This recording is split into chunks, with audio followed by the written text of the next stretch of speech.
Welcome everyone to this video which is part of the Mega Health Month 2025.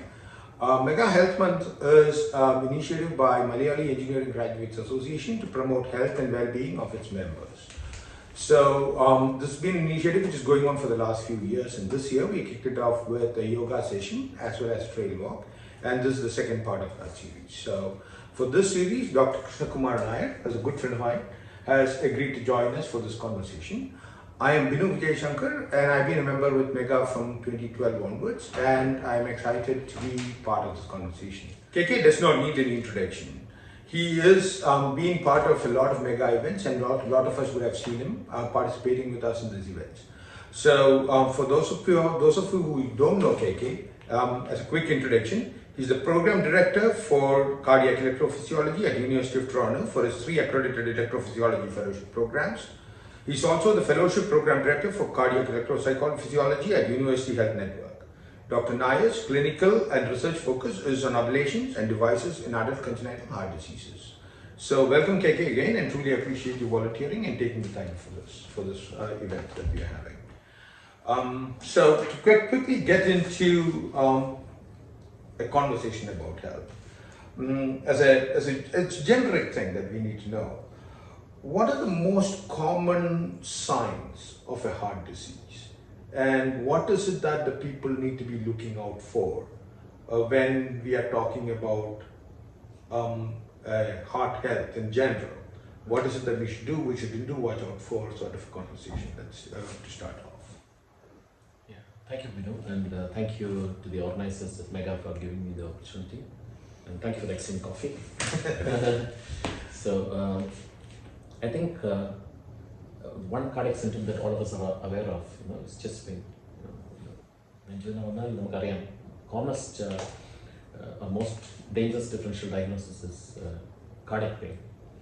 But other symptoms are also important. If you have new onset shortness of breath on exertion, so suppose you could climb 2 flights of stairs earlier. If one flight that starts, then that could be cardiac. It could also be just deconditioning. We're all busy, we don't exercise, or we gain weight, or it could be a respiratory problem. It could be something else too. But if you have shortness of breath on exertion, which is new onset, then we should rule out coronary artery disease or some disease of the heart. It could be something else also. It could be heart muscle disease, it could be a heart valve disease, but that's something to rule out. Then clearly, if you have palpitation, if your heart starts beating fast, it comes and goes, that's also a common cardiac symptom, and I'm sure most people will identify that with the cardiac problem. Fainting and near fainting, so that's important too. Fainting is a very common symptom. So 50% of the times when people faint, it's benign. It's what's commonly called vasovagal syncope. If you faint in the hot sun, or you stand for a long time and you start feeling lightheaded and then you faint. So that's benign. But you can also faint because of cardiac causes, because of rhythm problems, either if your heart beats too fast or too slow. But the characteristic of cardiac syncope or fainting due to cardiac cause is that you faint without warning. One minute is normal. At the second, but when you don't have warning, then you have to suspect a cardiac syncope. If you're warning, and it's typically upright, if your symptoms of fainting, near fainting, lightheadedness are always when you're upright, it could be blood pressure, it could be benign. But you should always suspect a cardiac problem. Those are the usual, I think, major symptoms of cardiac disease. Good. So connected to that, is there anything that the people can do to monitor their heart health, or what should they be doing tests on, or what are the things that you would recommend that people look at? If patients have symptoms, obviously they should go get their family doctor to refer them to a cardiologist, and get it evaluated.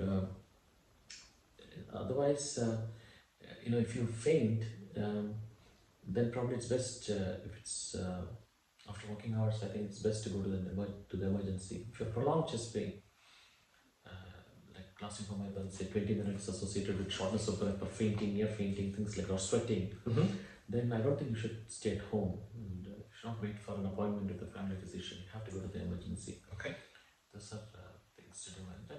obviously, at a certain age, there's no real cutoff, but I guess 50 is a good age at which you should start requesting cardiac evaluation, especially because we are South Asians, we're Malayalis, and we're so prone to heart disease. There's some things that can come out only with tests. For example, blood tests. You'll have maybe asymptomatic cholesterol maybe through the roof, but you won't know. So there are guidelines in every country as to what level of cholesterol is acceptable. And then you have good cholesterol, you have bad cholesterol, and a lot of blood tests which can help determine how whether you're at risk or whether you're not at risk. So those things can be done for sure. So thank you for that. But like you said, we as South Asians, specifically Malayalis, have it's a higher prone community to heart problems and heart issues. What is it that I can do from a young age on, or maybe even at starting at 50, to ensure that my risks go down? Are there practices that I can adapt in my lifestyle, or the way I exercise, or how much I exercise, the strain that I put on my body? What are the things that I can not do and do to help improve reduce my chances of heart issue? I think it's three-pronged. Obviously, all of us know it's a combination of diet, exercise, and then seeing a doctor regularly too. Those are three things to do. Diet, obviously, it's a little controversial, but the principles, there's a lot of published work on diet, and there are a lot of resources on the internet. But if you go to the standard websites like the American Heart Association or the Canadian Cardiovascular Society, and you just type in heart healthy diet, you'll get a guideline on what to follow. The principles are the same. You should reduce your overall calorie intake, and then go for lean protein, because you don't want to lose muscle mass when you diet, and then reduce the total amount of saturated fatty acids. Take a small amount of nuts, take more plant products, plant sterols, things like that. So they're just rough guidelines, but generally it's not smart to take a lot of processed food, and not smart to take a lot of sweets and sugar. Easy to say, very difficult to do. And I won't be an engineer if I don't ask you about drinking and smoking as well. So, is there any direct impact? Yes. So smoking is an absolute no-no for everything. Smoking is, it just causes cancer and causes coronary disease, and reduces circulation, and it's an absolute no-no to smoke. It should be absolute zero for smoking. Alcohol is a little difficult to answer. The direct correlation with coronary artery disease and blockage of the heart is not clear. In fact, there might have been a positive impact in some of the retrospective series on mild to moderate alcohol consumption and coronary artery disease. Having said that, a lot of alcohol certainly causes liver diseases. There might be a correlation with dementia, and then a lot of alcohol can cause primary heart muscle disease, called cardiomyopathy. Okay. So, certainly you should not drink alcohol for protecting your heart, for sure. So, but continuing with the previous answer, talked about diet, and then for exercise, it's clear that cardiac exercise is what's important. Weight training does not really help the heart. Okay. Yeah, and there are exercises where you have isometric exercises, isotonic exercises, and resistive. Like powerlifting, things like that are a strain to the heart, and for some heart diseases should not be done. But cardiac exercise, and simple thing, the safest thing is obviously walking at a brisk pace for 20 to 30 minutes a day. The target is about 150 minutes a week. Okay. And there's some new data which says that if you go up to 300 minutes, it's even more cardioprotective. Okay. Walking regularly and performing cardiac exercises is, two advantages. Obviously, it's cardiac healthy. It will also bring down your weight, and in addition to coronary artery disease, obesity is also linked to some cancers, as you know. So you have to exercise first critical.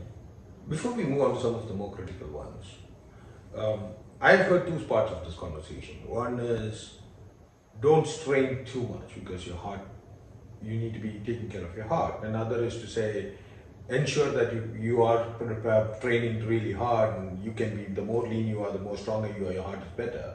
For instance, at a 50-plus-year-old, if I start training for a marathon, is it good for me? Is it not good for me? If I'm starting to go to the gym on a daily basis, lifting weights, is it good for me? Is it bad for me? Any takes on that? I think that's a controversial statement. I think, if you're healthy and you do not have coronary artery disease, then there's no real contraindication to any sport. Mm-hmm. But if you do not know what your heart status is, the safe thing, like I said earlier, is to walk regularly Mm-hmm. and perform and be more in cardiac healthy exercises. So 150 to 300 minutes a week. But weightlifting, and it's good to keep your muscle toned because mobility is very important as you grow older, and that determines your quality of life, obviously. So lifting small weights is of course important for muscle tone, but lifting very heavy weights and trying to build up your body does not protect your heart in any way. The third thing I wanted to stress is also having regular medical checks. You may have undiagnosed hypertension, or you may have undiagnosed diabetes, and you want to pick that up early. So you should make sure that you see a family physician at least once a year, and I'm sure most family physicians will look at that. And if you have any of the symptoms that I mentioned earlier, you should get the family physician to refer you to a cardiologist, or even some of the tests can be organized in local clinics too. So, switching gears into specifically your area of specialization, doctor, electrophysiology is a vastly growing field right now, and you've been one of the trailblazers in that area. So, what is it, for instance, what is electrophysiology, and why is it important for the entire heart treatment programs and others? So, it's like all fields of medicine have subspecialized and super specialized. So, cardiology has got several branches. So, and one of the branches is electrophysiology. So, basically, it's the study of rhythm. Okay. So, there's treatment and management of slow heart rates, or bradycardia, and management of fast heart rates, or tachycardia. And then there's a component of heart failure management too. So, that's what electrophysiology is.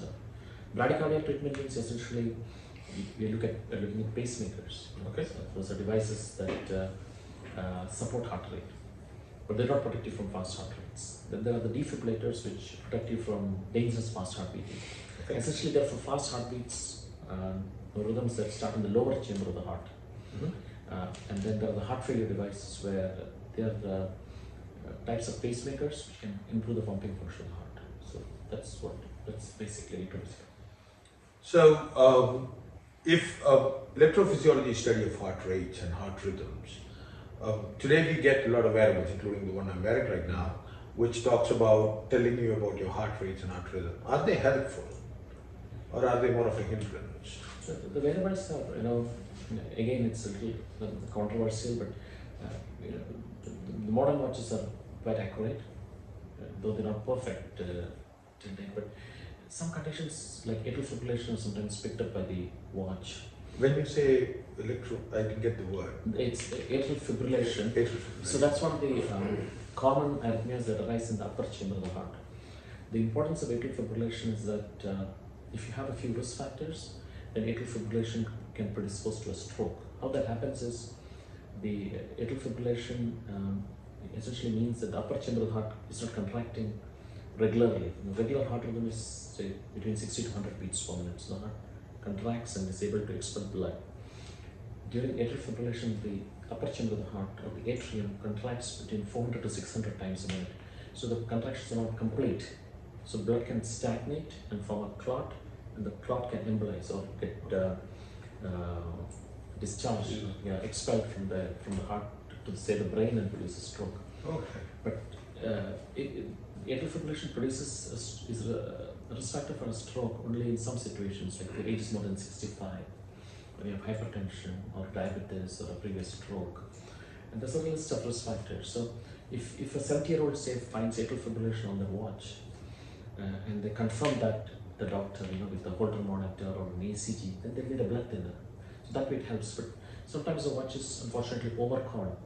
So if there are just single extra beats from the upper chamber of the heart, which are benign, then sometimes these wearables can diagnosed with atrial fibrillation, and it'll be a visit to the doctor, some investigations, and ultimately reassurance. And it could also cause patients to be very stressed every time they get an alert on the watch. But overall, I think it's beneficial. Okay, thank you. So one of the things that we constantly hear about is the electrophysiology as a science which is improving, what are the benefits of electrophysiology? Well, what are the key benefits that the improvements in electrophysiology has brought to the patients? So, I mean, it's an old science now. So, obviously, if a patient needs a pacemaker, so pacemakers are implanted for slow heart rates. There are conditions where there are emergencies. So, for example, this condition called complete heart block, what it means is that there is electrical disconnection between the upper chamber and the lower chamber of the heart. So then the patient could die. So then you need a pacemaker which can artificially support his heart. And as science has advanced, there are different kinds of pacemakers now. So the traditional pacemaker is a pacemaker with wires. So it's either implanted in the collar, under the collarbone on either side, or in the abdomen, and the wires go directly on top of the heart. So that type of pacemaker is implanted in patients who do not have access, or who need cardiac surgery. But this, the new generation of pacemakers which are leadless, where there's no scar, this is essentially implanted for patients who have access issues or have recurrent infections. So you go through the leg with the tube or guide, and then the device is implanted in the heart and the tube is removed. It's a small device. So it's a huge development now with the development of leadless pacemakers. That's for the slow heart rates. So the fast heart rates, defibrillators are again life-saving. Suppose somebody has a cardiac arrest due to fast heart rates. The pre-defibrillator, there's no protection. The patient can go home with the defibrillator implanted and they can lead a normal life. Oh. Yeah. Again, heart failure devices can help improve the pumping function of the heart. These are 3-wire systems. Mm-hmm. So one wire on the right upper chamber, one wire on the right lower chamber, and the third wire on the left side. So in patients' heart pumping is extremely low, these devices can potentially improve the pumping function of the heart. So the responder rate, the number of patients so if you implant those devices in an appropriate patient, about 70% of patients respond to that treatment. So these developments have really helped. They've helped improve lifespan for sure. Okay. So you kind of gave us a quick overview of how defibrillators work and how pacemakers work in that space. So what is it like for a patient who is going through one of these processes? So the transvenous pacemakers, generally most centers will do it in less than 90 minutes for sure, maybe less than. Okay. Same for the leadless pacemakers too. They're day procedures now, unless the patient is hospitalized for some other reason. The epicardial pacemakers, the pacemakers which go in the abdomen, they are only for a small group of patients. There are specific indications when you cannot do the other pacemakers. So that's a bigger deal that requires general anesthesia. But the patient goes home the next day. Like any procedure, there's no perfect procedure. There's no procedure which is 100% successful with 0% complications. But these are procedures with high success rates and low complications. So if somebody needs a device like that, they don't need to be worried. And there's a standard way to do them, and the risk of complications is low, but there, of course. Any other ablation procedures that we need to be talking about? Yeah. So we didn't talk about ablations at all. We're talking about devices, and thank you for bringing that up. So ablations are, most of you will be aware of how an angiogram is done. So before we go there, if you could explain what the word ablation means, I think for everybody. Okay. So ablation is essentially cauterization or trying to deal with fast heart rates by destroying dead tissue with usually heat energy. Okay. But there are some newer forms of energy too, like cold energy, and then this newer form of energy called pulse field ablation. So essentially it means destroying abdominal tissue, which is responsible for abdominal rhythms. So an angiogram is a diagnostic procedure to look at the plumbing of the heart. So angiograms were always done through the leg earlier, and now they're commonly done through the arm. An ablation procedure is typically done through the leg and cannot be done through the arm, through the arms, the hands, because you need more than one catheter. You need a bigger vein, because you need multiple catheters to make the diagnosis, and then the catheters that we use for ablation are still large. They cannot go to the arm. So essentially, the wires are put through the heart through the veins in the leg, and all the veins in the leg reach the heart in most patients. Once in the heart, standard measurements are made, the normal conduction system is identified, and then you stimulate the upper chamber of the heart and look for fast heart rates in the upper chamber. You stimulate the lower chamber and look for fast heart rates in the lower chamber. Identify the diagnosis and then apply heat energy. So that's the visualization. So, in the interest of time, I'll quickly go into specifics about if somebody is experiencing an unexplained palpitation, what advice do you have for them? What should they be doing? What should they be not doing? So, like we said in the beginning, the first thing to decide is whether they should go to the emergency. If it's just a skip beat, an occasional skip beat, then they could just make an appointment with the family physician and see. Skip beats are extra beats which arise either from the upper chamber or the lower chamber. They're usually benign. Sometimes patients feel these extra beats as an extra beat. Sometimes they don't feel the extra beat. They feel a pause. And then they feel the next beat. That's because the extra beat comes very early and does not generate enough cardiac output for a pulse. They don't feel that, but then there's a pause or a compensatory pause, and they feel this huge extra beat. If you just have those single beats, then they could just see the family physician at their convenience. But if they have palpitation that's continuous and lasting for hours, they should go to the emergency. It could be especially if they are more senior, they should definitely go to the emergency because it could be the first episode of atrial fibrillation. And generally, prolonged palpitation or palpitation, fainting, near fainting, they have to see the family physician. And the usual investigation that is done, obviously an ECG is done first. The ECG is only a snapshot of what is happening at that particular instant. So it could be normal, or it could pick up the problem. But the test that which is easy to do and gives a lot of yield is a Holter monitor. That's just a box that has the electronics to record ECGs for a prolonged period of time. So depending on how frequent your symptoms are, the doctor will decide on what kind of Holter is required.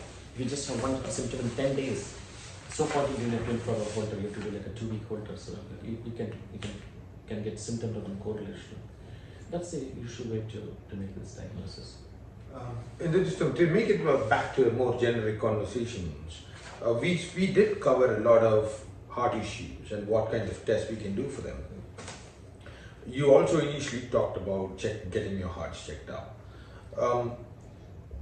So 2 questions for you. How often should I, or should anybody, maybe young, maybe slightly older, give its 2 categorizations, get my heart regularly checked up? And who should be doing that checkup on a regular basis? And secondly, is that a preventative thing, or is it just gives you a heads up as to what's coming down the pipe? Yeah, in the treatment, obviously once you are middle-aged and use the general word, I think it's best to see the family physician and get your test done. And if the tests are abnormal, obviously you get referred to a cardiologist. The usual test that a cardiologist will do is an ECG. So the ECG will tell you if somebody's already had a heart attack and does not know it. If there's a silent heart attack, it can often be seen on the ECG itself. Or there's a rhythm problem, you're not aware that your heart is beating irregularly. You can have asymptomatic atrial fibrillation. Then the ECG may pick it up. The other test that will always be done is an echocardiogram. That's an ultrasound of the heart that determines the pumping function of the heart. That's got implications. If your heart pumping is normal, then that can mitigate a lot of other issues. But if your heart pumping is very low and you have other issues, then it's more problematic. Okay. The third test, like I said, is a Holter monitor for patients who have rhythm issues or the ECG is abnormal. And the fourth test that's very often done is a stress test. And there are different types of stress tests. The usual stress test that's easy to do and available in almost all clinics is just a treadmill test. You run on a treadmill and then your ECG is monitored continuously. So it's like a block pipe. Okay. It's like testing a block pipe. So at rest, there you have enough flow through it so that your tap will run. But if you want a lot of water, if you increase the demand, there may not be enough water coming through it. So you make the patient run, increase the demand, and then when there's not enough blood going through, start seeing ECG changes. That's a simple stress test. That's a good test to do, but it's not very sensitive or specific. So if there are changes on the stress test, then most people go to the next level, which is some form of imaging and stressing. So there is a perfusion scan, where a radionuclide tracer is injected in the heart, and pictures are taken of the heart. Or in some places, an echocardiogram of the heart is done, and the patient is made to run, and then you look for changes in contractility of the heart. And if that is abnormal, then obviously you need an angiogram, which is the gold standard. So that's, like I said earlier, you test the pumping function of the heart. So you put a catheter through the leg of the arm, go into the heart, inject the heart, and look for blockages. Okay. So one last question before we let you go is, what are some of the commonly overlooked factors when we go to family doctors or when we look at ourselves as in terms of our heart health? I think if sometimes patients have shortness of breath on exertion, say for a long time, and they get acclimatized or used to their own symptoms. They're not aware that they are really short of breath. They adjust their activities to the capacity, and they may not be aware that they really have these symptoms. And some more stress testing can bring that symptom out. And that's why I said it's always good to see a doctor at some point. Yeah. Because some abnormalities can be detected only by investigations, not by your symptoms alone. Good. And I'm assuming if you have a family heart history and others, the doctors will recommend that you do it more often. Yeah, I think the family history is very, very important, but it should be a significant family history. Suppose you have a first degree relative who had died of heart attack at the age of 90, that may not be significant. And suppose you have a first degree relative who died at the age of 60, but was a diabetic and a smoker, may not be that important. But if you have a first degree relative who was 35, was not a smoker, was not a diabetic, but died suddenly, either with chest pain or just dropped down and died suddenly, which is a totally different thing related to arrhythmias called sudden cardiac death. That's critical. And so then you need to be screened to see if you're predisposed to that. So family history is very important. I think the first assessment by the doctor will decide how frequently he wants to see you. If you're absolutely normal, he will just see you once a year, once in 2 years. But if you have borderline findings, then you might see you more frequently. So again, thanks a lot, KK, for taking the time. And for all the members, I'm hoping you found this session very informative. And if there are any comments or anything, don't hesitate to reach out to Mega. And we'll be happy to try and get KK to answer some of your questions back again. Thank you for the time and appreciate you taking the time to watch this video. Bye. Thank you.